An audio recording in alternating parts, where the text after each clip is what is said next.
Welcome to Senior Cats, the Bear Bowl. My name is Buddy, and I am your host for tonight's conversation. Our guest tonight is graduating with a BFA in filmmaking and a minor in creative writing. Her thesis, White Knuckles, just finished principal photography and is now in post-production. Please welcome Gianna DAGINIS. Thank you so much for having me. I'm so excited to be here. It's an absolute honor to have you. Why, thank you, buddy. Let's get this started.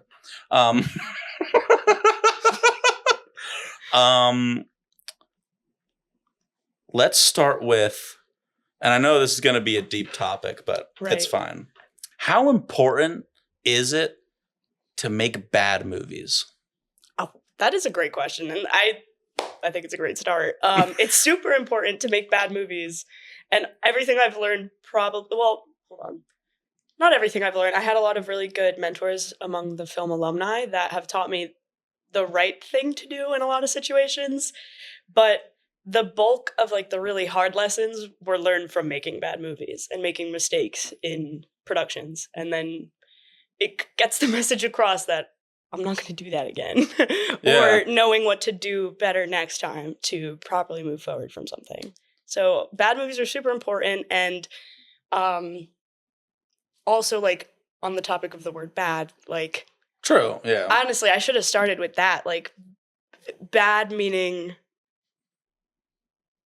I just think bad is a very subjective word.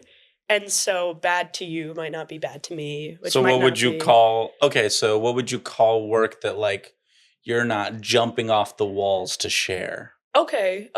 So, yeah.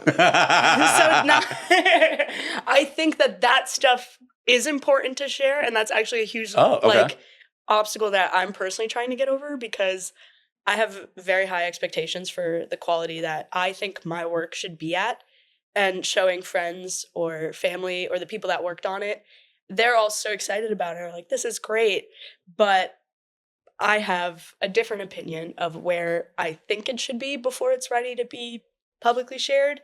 But I think that kills art more, and it also kills your joy for art. And I found that things that I used to be so excited about doing my freshman and sophomore year when I first started with this, I feel nothing towards now. And that honestly hurts a lot, because the reason I'm here is because I love it. You feel nothing towards the work that you did, or the actual actions, the creating part? Sometimes both. And that sucks, because you should love what you do. And so having those expectations is just a very pessimistic way to view what you do. And it's because you spend so many hours on it, having that negative connotation with that thing is viewing yourself so negatively. And that's also another big lesson that I'm working on overcoming, is self-perception as well as the perception of my own work. And so there are films that I am sitting on right now that I did not feel were ready, but now I think it's just important to put them out regardless of if I think that they're perfect or not. Because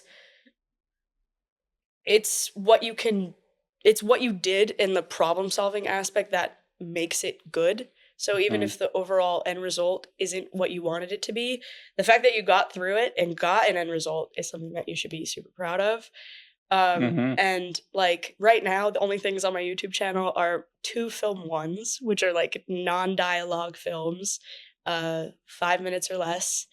And I don't think that they're great, but those 2 films got me hired at one of the jobs I'm currently at. And having that conversation with my boss, he was like, it wasn't your resume, it wasn't your LinkedIn, it was your 2 film ones, because you did that with very minimal crew, no location, you did all of it yourself. That is why you were hired, because you made a lot with a little. And so even though that film is not ending up in a film festival anywhere, and it's not getting a premiere release or anything, it got me to where I am now. Even though it's not getting me an Oscar, I got somewhere. And I just think having a bad end result that you have a lot to show for is better than keeping all your bad movies to yourself. True. You seem like an optimist. You seem like I try to be. You all everything about you seems like you just want to grow. Yes. And so Thank you. what do you think are probably the most important things that helped you grow and helped you learn from being in a film school? Because sometimes, when you come to that, there's a point in your life, to some people's lives, when we're in this medium where we either have the decision of going to a film school and not going. Did you think that it helped you to be here, and what were some of the most important things that helped? Yeah. That community, that school helped you? Yeah, so on like the topic of film school or not, I think it really depends on like your personality and your learning style. I've always been an academic, so learning in a structured environment like a school definitely benefited me more. And the schools that I did go to growing up, like I went to a business and technology centered vocational high school. Like a VOTech. Yeah, my Gotcha. freshman year, business and tech. So many people went there. You're like the third or fourth guest that's been through a VOTech. That's pretty cool. Well, I didn't go through. I left after my freshman year. Oh, great. Because do I scream business and tech to you? Hey, I mean, you never know. Right? So, like, I didn't grow up being, like, surrounded by media, and I didn't learn through experience in that way. So my intro to all of that stuff was better for me in the school environment.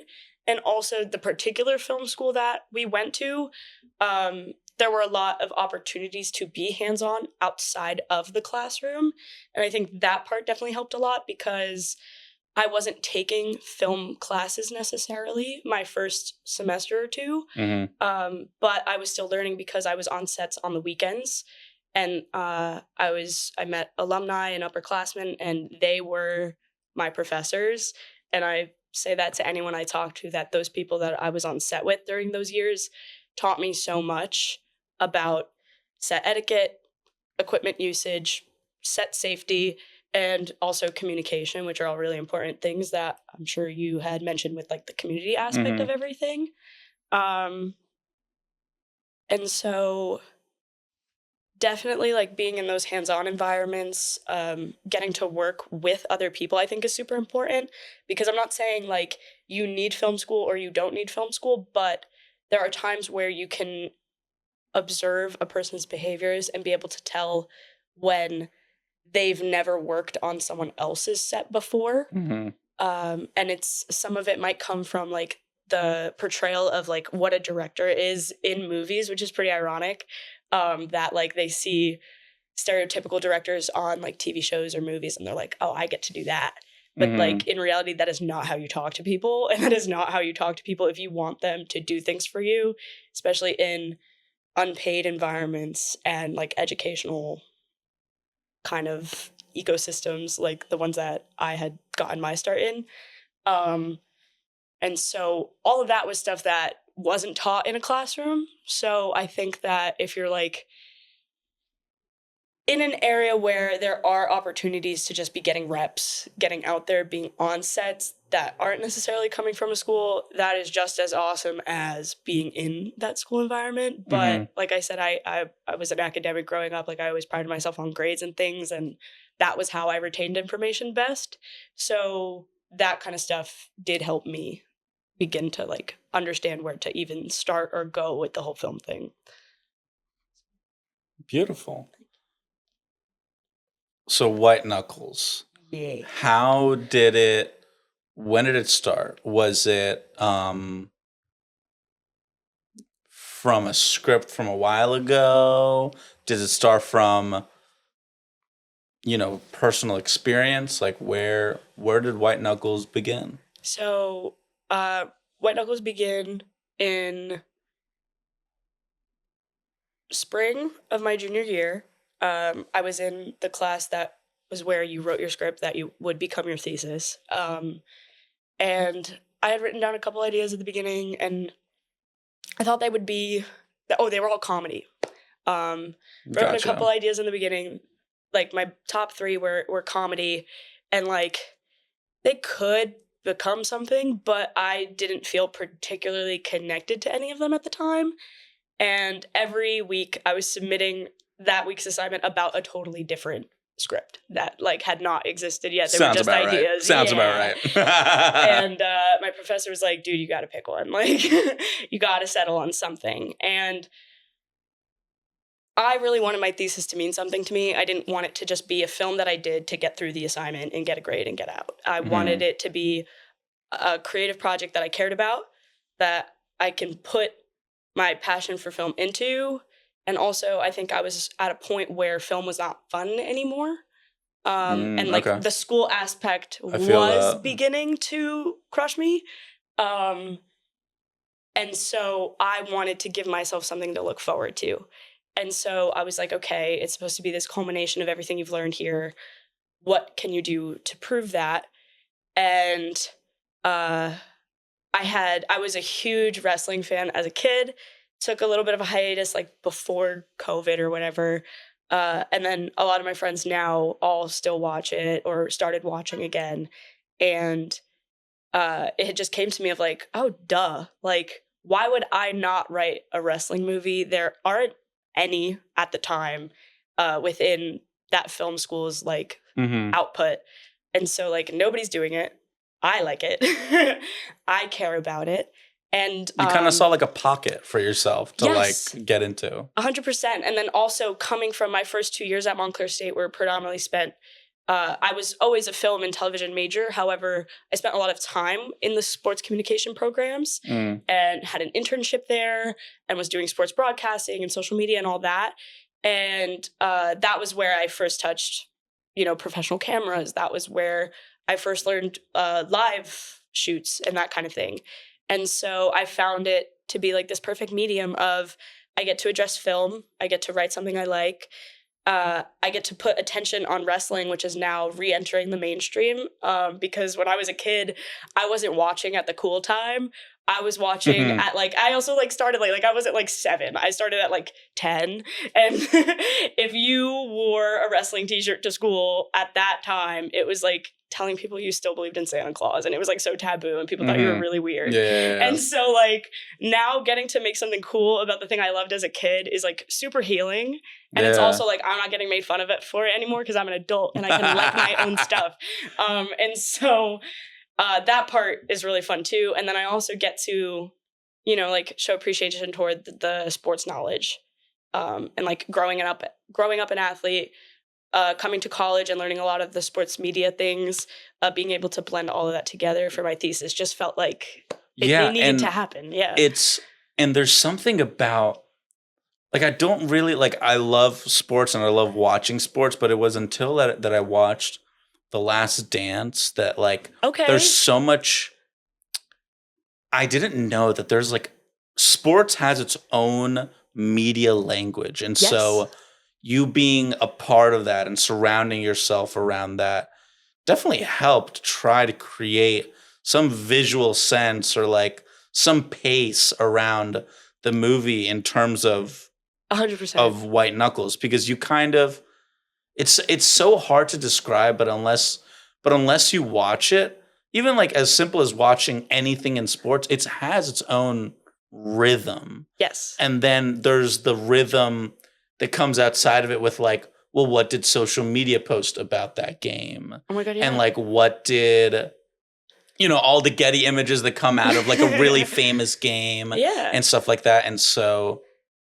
so did that help? Did that like garner some knowledge to translate? Yeah, there were so many pieces of reference media that went into like the look, aesthetic, costumes, like every piece of the film just had so many references. If you ask any of the crew, like I probably came off a little bit serial killery. There was a Google folder for everything, and like everything had like three PowerPoints. Better to be more organized than not. I can easily tell you that. And like admittedly, I do communicate a little weird, so it was like very important to like show people that. And because like you said, it sports media really is its own language. It borrows from news, it borrows from documentary, it borrows cinematic aspects. And so unless you watch it, like you said, unless you watch it, it's going to be harder to understand because it is a little bit different than film language. It is a little bit different than like news and documentary, and it's a blend of all of those different types of like styles. And we have kind of bumped into this like a little bit with the feedback that we've gotten on our rough cut, and like there were certain times that I was kind of like, oh, like this is what you get for making like a sports film. And like sports film is a very specific genre. And like there were times where people would be like, oh, like it's so fast and like a lot's happening. And it's like, well, yeah, they're fighting. Like this isn't like, they're not having a conversation and talking about it. They're in a wrestling ring, which is a combat sport. And they're fighting. And so like, hold on, I want to try to reel it back in and focus on what you were actually asking me. It doesn't matter. It doesn't matter. Believe me. Okay. I'll just smack you with something else. Okay. I don't know if I completed the thought. What else was part of your first question?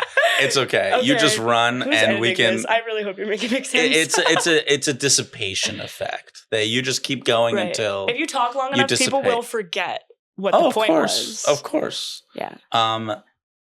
Learning from the films, because you made 3 films prior to your thesis, right? Or just 2? I have 2 film ones. Hold on, I'm not gonna say that on camera. Hold on. But did you went through? So did you go through film 1, film 2, film 3? I have 3 movies. Okay. No, all right. wait. So from the Let 3 me say movies, that less suspiciously, so you can actually use perfect. Editor. Okay. Yes, I have 3. Wait, sorry. It's always like I'm like hiding drugs in my pocket. Hold on. Well, you are. How do you know? Fuck. Those are my plans for after stuff. So, so yes, I have 3 films. From those 3 films, it looks like you want to. I don't think to take yourself seriously is the right word, but you want to be better. You want to pour yourself. You want to be more passionate about your next project. So from the 3 films before that, since you are directing, since you directed, well, actually, wait, I kind of want to talk about like the serious thing. That was like a fun thing for you to bring up. Okay. So like I said, my original 3 concepts for the film were comedy, and my film 3 was comedy, and I made like a little bit of like a thriller horror comedy before. Comedy's hard. It is. I was talking that with Zach. Comedy's hard. It's hard, and especially in film as opposed to maybe some other things because of the type of gratification that you're getting from your audience. Yeah, you're not even there. Like, if you're not, like, if I don't know that you're laughing, I don't know if it's funny. And so, like, yeah, so I was writing these comedies, and then I was kind of like under this impression that people weren't taking me seriously. And so I was like, okay, I don't want to pigeonhole myself into a particular thing yet. I'm still learning, and I don't know what I'm good at yet. So, you know, like there's this interpretation that Gianna doesn't take things seriously, and there's also like the fear inside of you that's like, I'm not funny. So I was like, okay, like what if we did do something not funny?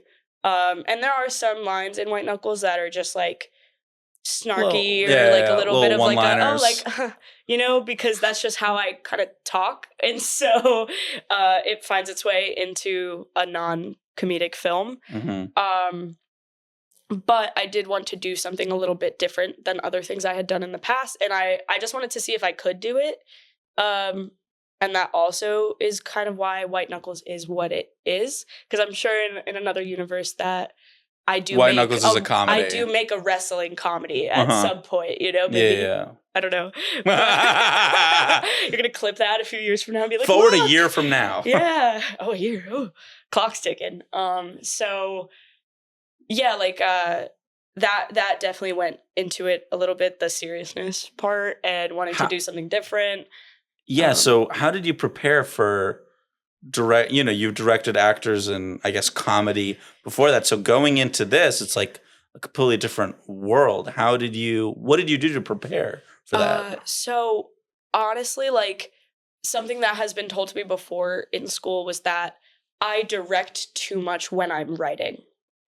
Okay. And that sometimes your scene descriptions can just be person walks in room. Oh, I see. And, I see like, what you're talking about. I just have very specific visions for how they should walk into a room, because something that I always point out in writing that I admire is It's when blocking. No, like psychology, really. When characters' psychology makes sense. And it gets annoying when you're watching like long episodic shows, and maybe around like season 4, it feels like the writers forgot who these people were that they spent so much time with. And it's like, oh, that person would never do that. Like, why did they do that? And so, like, writing White Knuckles was an ability for me to exercise that of, like, I have a very troubled and flawed protagonist who will make decisions that normal everyday people are not going to agree with. How do I get them to care? Mm-hmm. How do I get them to like her? How would this person behave in these social situations?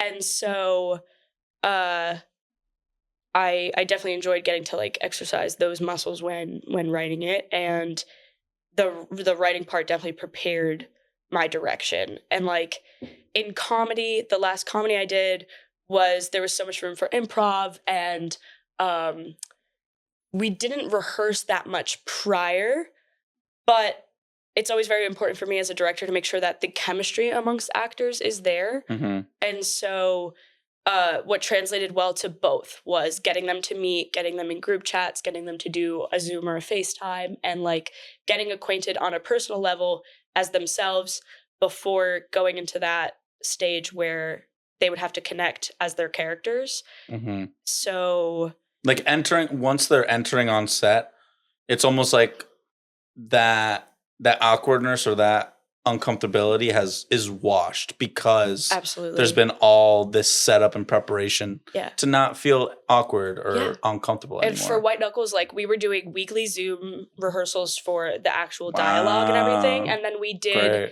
3 like, stunt rehearsals prior to the shoot, maybe 4. Oh yeah, you're right. So we had met up a couple of times, especially sorry, can I say actors' names?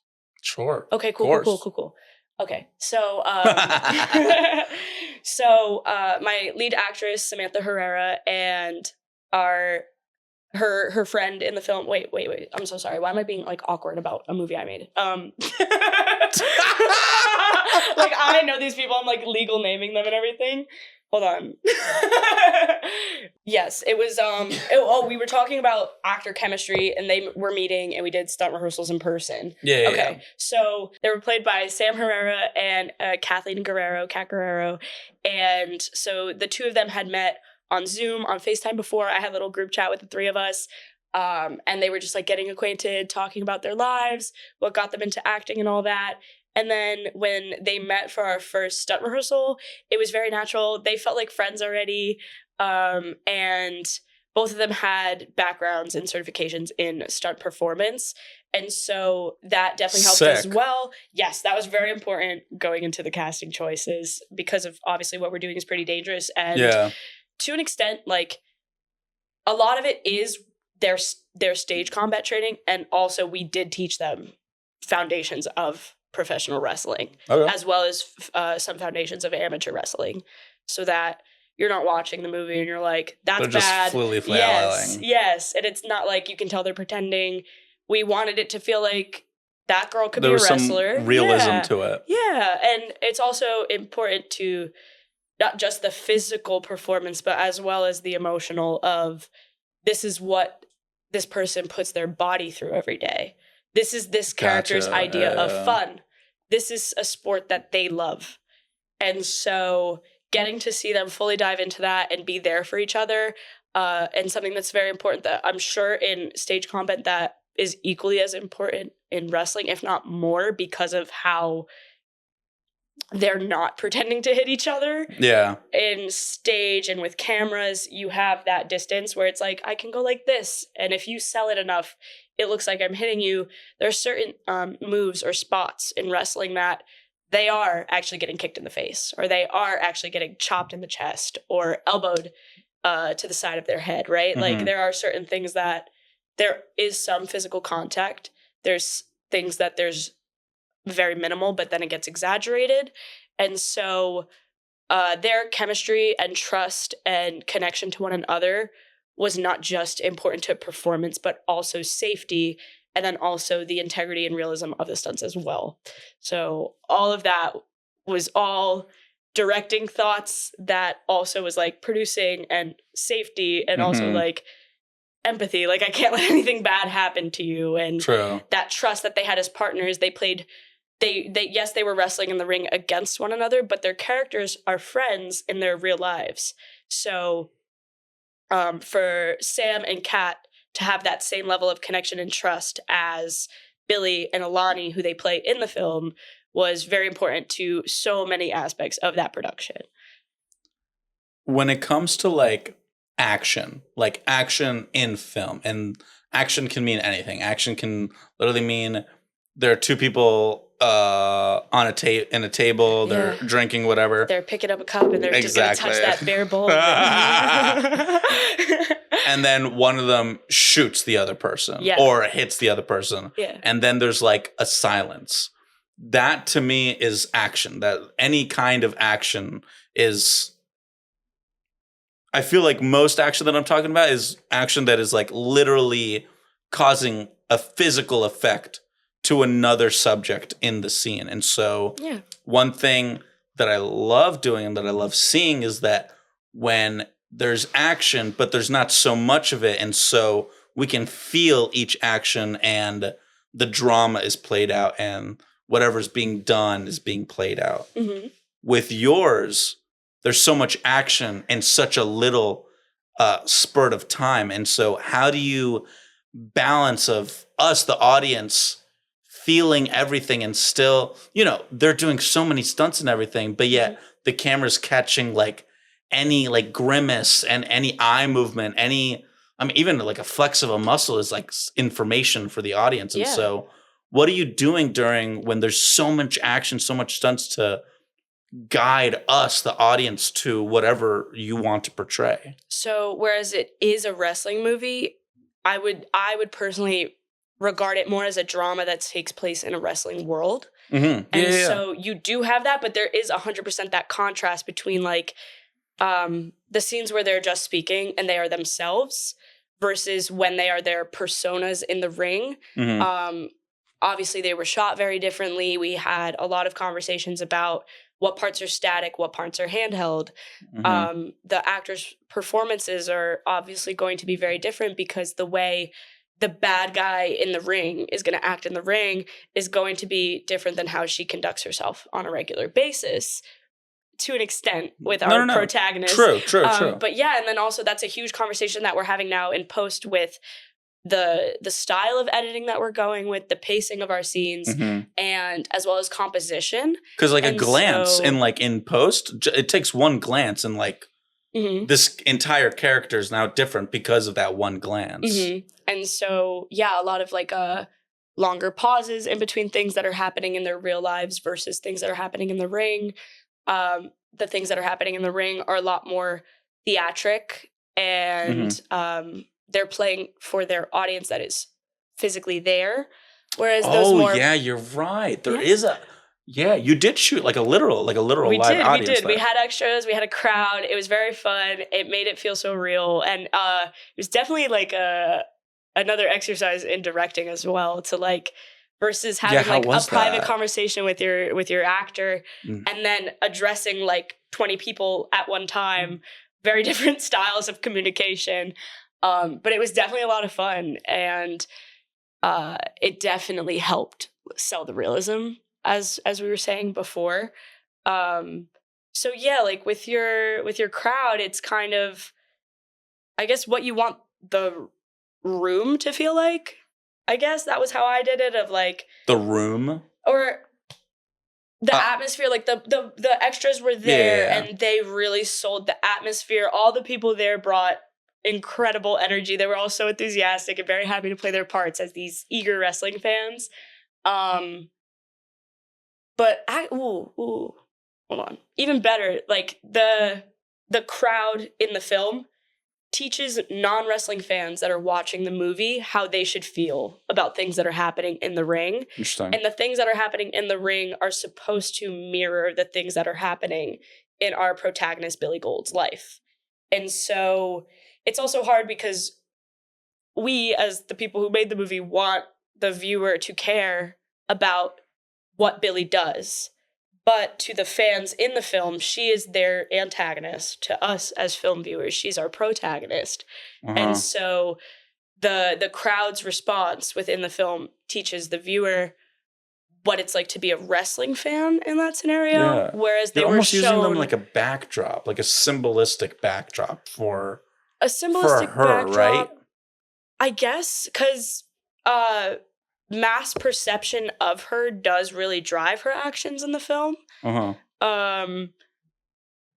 I guess it's also because what we're doing is so niche. It's a wrestling film, and not everybody is a wrestling fan. And a lot of people think like, oh, it's like boxing, or it's like MMA, like any other combat sport that you would see on television. But wrestling is more about story. And if you ask wrestlers, they will say the same thing. It's more about story than it is the sport. result. And of course that those people are incredible athletes. They have to take care of their bodies. They could get hurt just like anybody else in any other sport.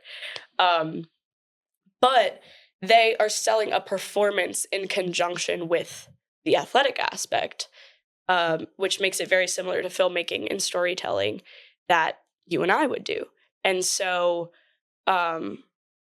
like we were kind of talking about, like sports films and sports media having their own language, wrestling has its own language that a general audience that isn't invested in pro wrestling may not understand. So our crowd kind of teaches that. And Gotcha. We did do things like teaching them actual wrestling moves to uphold that integrity. Our referee was a real independent pro wrestling referee. And I had them in Zoom calls with one of my really good friends who she is a pro wrestler, and we just did like Q&A. They got to ask her anything. She was telling us stories. They would ask her like, how would you handle a particular situation? How do you deal with promoters? How do you deal with other talent? How do you guys go on to plan your matches? How do championships get acquired? Like all these things. How did she start training? What's her background? The cast was amazing at immersing themselves in that world, and they were so willing to learn about it. And the wrestling world was also very favorable to us, and like they were really good about helping us portray them accurately, which was really fun and really special to me as a wrestling fan to have these people trust me, and like people I grew up watching, going to the Rahway Rec Center, watching wrestling shows, and now I'm having conversations with those people and like taking notes about like certain wrestling things, or, you know, they're liking our posts and they're like excited to see the movie. Like that stuff is just like, it's just awesome. And it was also hard though to make a film for a general audience while doing all that very specific stuff. And so that's kind of where we're at in post right now, of deciding what information are we sharing and what is helpful to the audience at that particular time. And also like outlining the rules, like something that we had talked about in editing is like when choosing certain takes of like some takes look better to us as watching it through the camera, but to the crowd, it would not have sold as an accurate move. So then we're like, are we trying to sell an accurate strike? Like they're really fighting each other, or are we trying to sell that it is a performance? And so that went into our camera work, that went into the actors' performances, and that's something that we're working on in editing right now as well. So we got to learn a lot of cool action techniques about how to make a strike look more accurate and things of that nature. You know, there's a lot of moments when you're a director, when you're with your actor, and sometimes it's as simple as them asking a question, or sometimes you're not getting that specific thing that you want. Do you remember a moment when something of that nature happened, and kind of what you said or what you did to try to get what you wanted? Oh my goodness, this is a fun question. Well, actually, like I'm so appreciative of the cast so much. So I will consider myself, I'm very new at directing. I took the acting class that we were required to do really late compared to a lot of other people. Yeah. And so I did not get good at directing until recently. If I even am good, I'm not going to be the judge of that. So I'm very new at it, but it was an acting class that taught me how to be helpful to an actor. Yeah. And Sam, who plays the protagonist, Billy Gold, asks amazing questions. And she's also a writer and director in her own right as well. And so working with her was super awesome. Like, my cast taught me stuff and certain questions that I know that I was like pretty insane when writing about like how and why this person would do this thing. But their questions like really deepened my understanding of who these characters were. And like in very early drafts, I kind of thought that the character of Alani Torch was like pretty flat. But Kat like developed this entire life for a character that I wrote because my professor told me that she needs a friend. And Kat just brought so much depth and so much life to this character.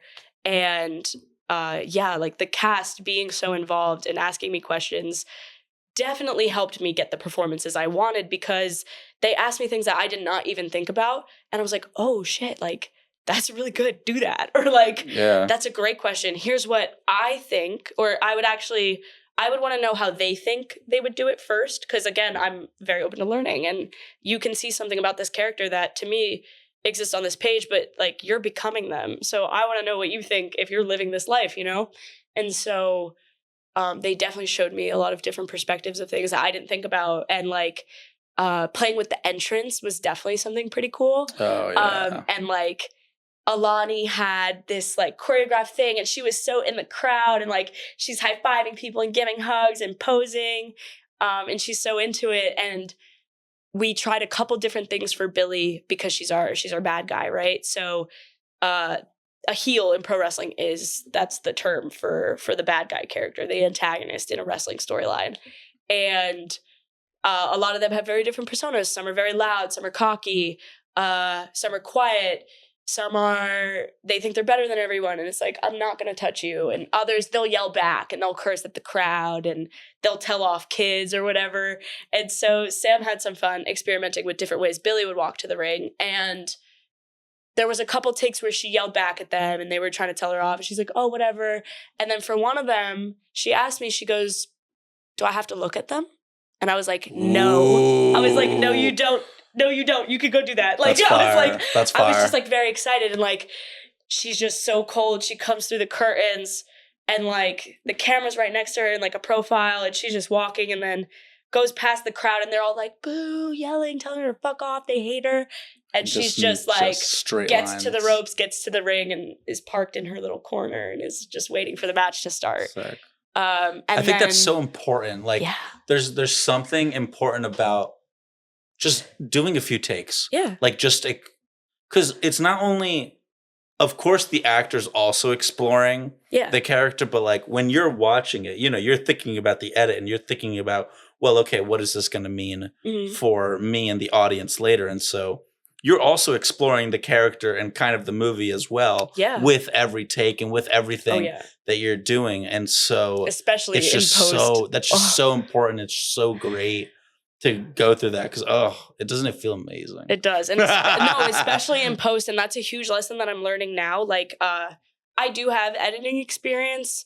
However, I knew for this project, like, I'm not doing it. I need someone who is definitely more experienced than me to tell this story. Who is the hero in the post? Our hero is Rahul, and he is a great hero, and he was Thank God for Rahul. Thank God, Rahul. And so I edit very literally because I'm a writer first, and I'm editing exactly what I wrote. And I see.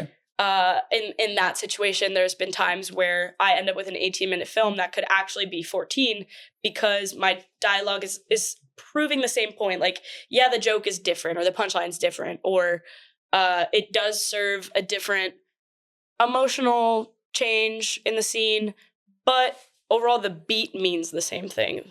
The overall thing that the character gained was the same, right? So editing literally, I'm not seeing that stuff. And the story could be stronger if I experimented and put things in different places, or made different choices about what we are showing the crowd at that time. And that is a huge lesson now. And we're learning a lot about rewriting because White Knuckles as a script landed really well on the page. It got really good feedback. It was great. I loved it. Thank you. I read it. It was great.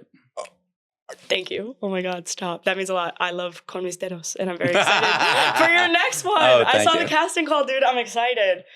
If you need a crew, man, I think I'll let you know. Thank you. So I edit everything. You do. I'm like a. Oh my gosh, I need to send you this rough cut then. I think. I edit everything. So how is it to work with the visual editor? So I'm learning so much, and I do wish that I was a little bit more prepared before this. And again, it comes with being new as a director, but because I edit my own films, I didn't know how to direct an editor. Yeah, communicate with them. And also the rewriting component, because I wrote it already. I'm like, whatever, like it landed. Like I don't need to change things. Gotcha. But then editing it literally doing what the script is saying at that time. Mm-hmm.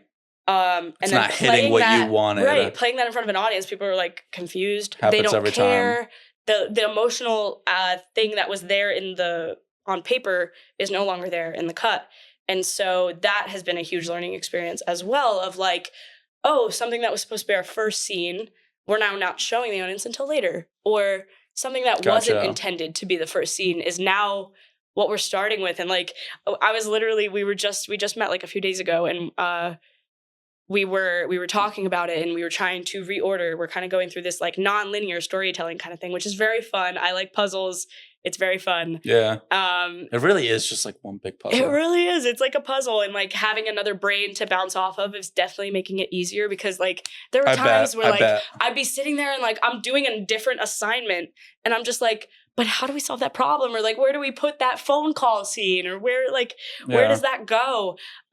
Versus like sitting with Rahul, and we're both looking at the timeline, and we're writing like a physical list of like this, and then we show them this.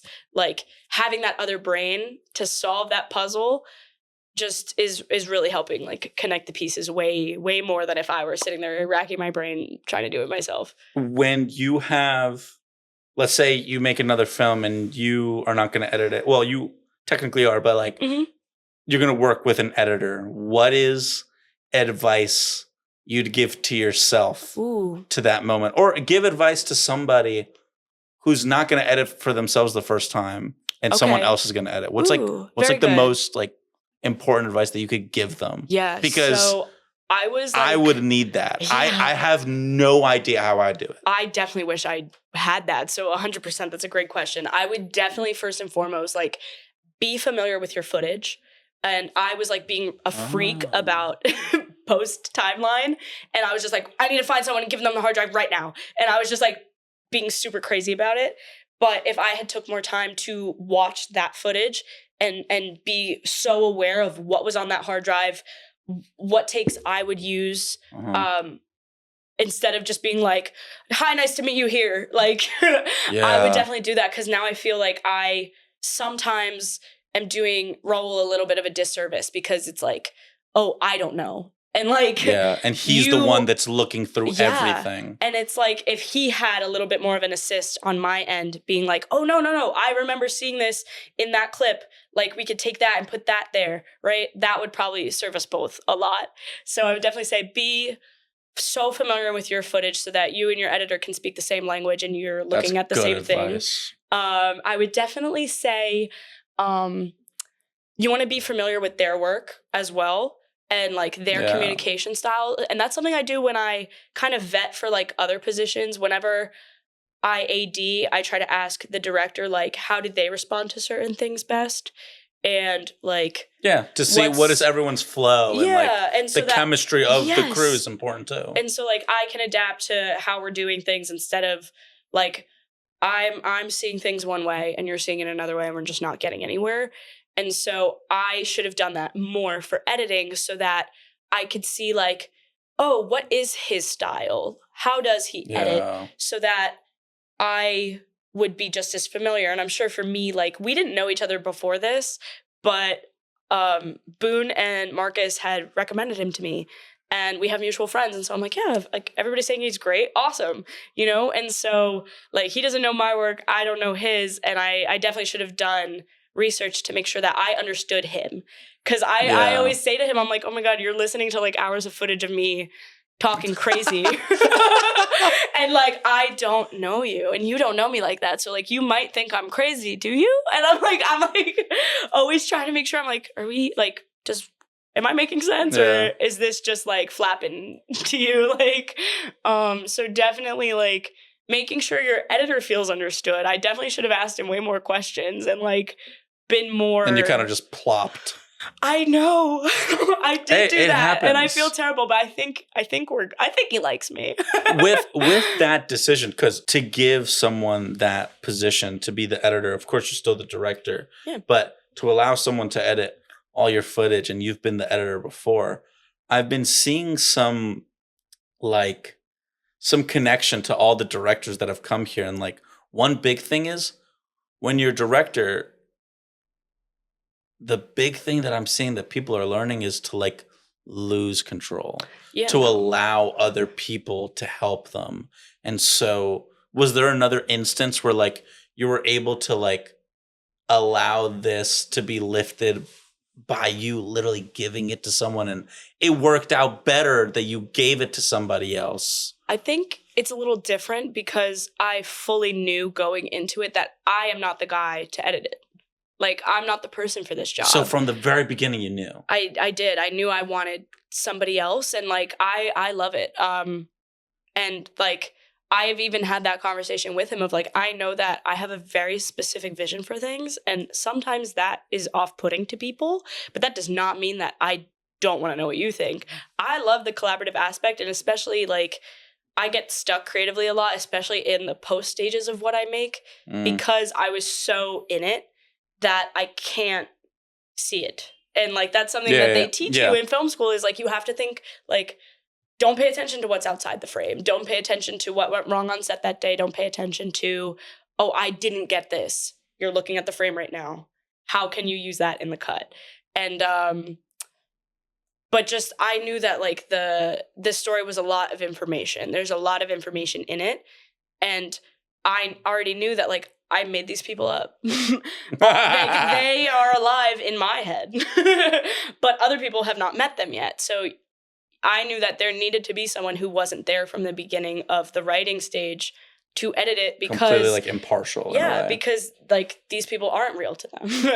They're watching footage and he can see it very objectively of like, I think there needs to be more information about this thing.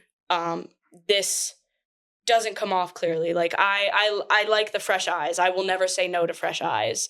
And so like I don't know, like normally I do feel like I have to do everything, I guess. Like I typically do like a lot.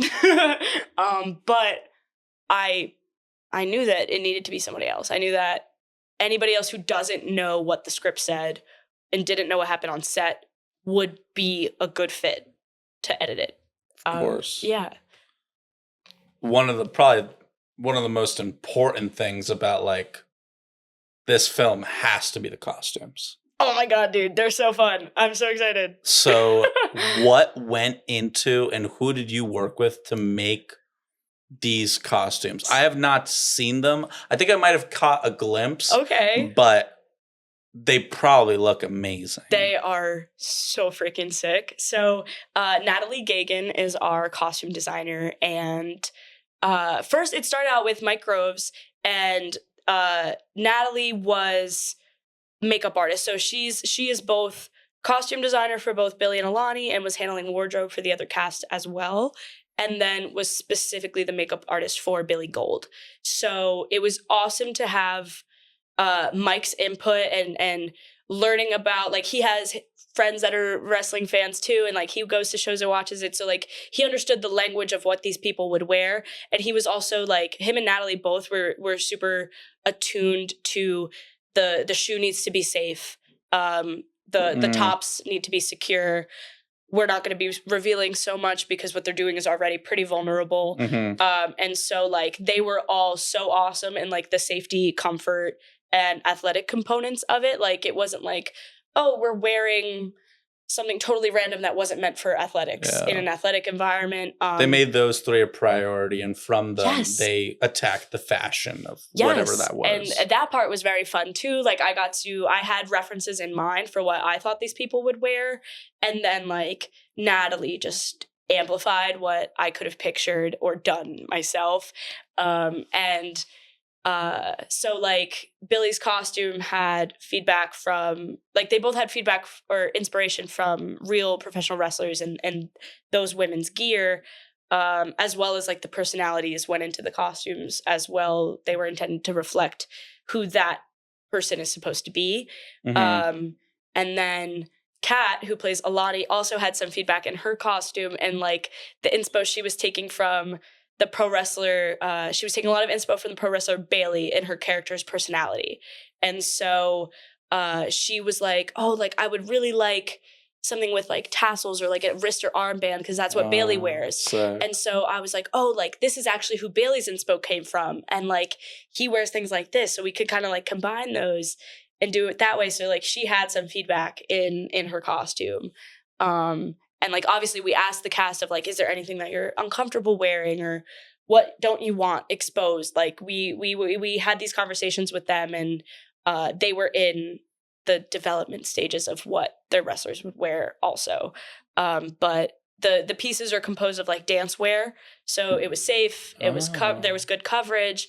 And it was going to be comfortable for them to move around in. And, like, even the comfort part went into hair and makeup as well, of, like, she can't have pins, we can't have sharp things, right. Jewelry can't be, like, jagged because they're so active, and, like, we don't want somebody's arm to get caught or, like, an ear or something. And so all of that stuff, all safety and the sport went into what they ended up wearing as well.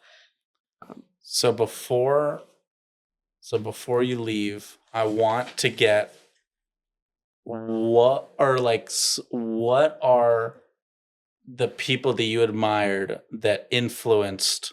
What are some wrestlers that influenced this movie? Okay, so the story itself is inspired by some real tragedy in professional wrestling. So, like, have you watched the Iron Claw? Yes, I have. So Iron Claw is based on a real family, and, like, their story was so dark that they couldn't even include certain components in the film.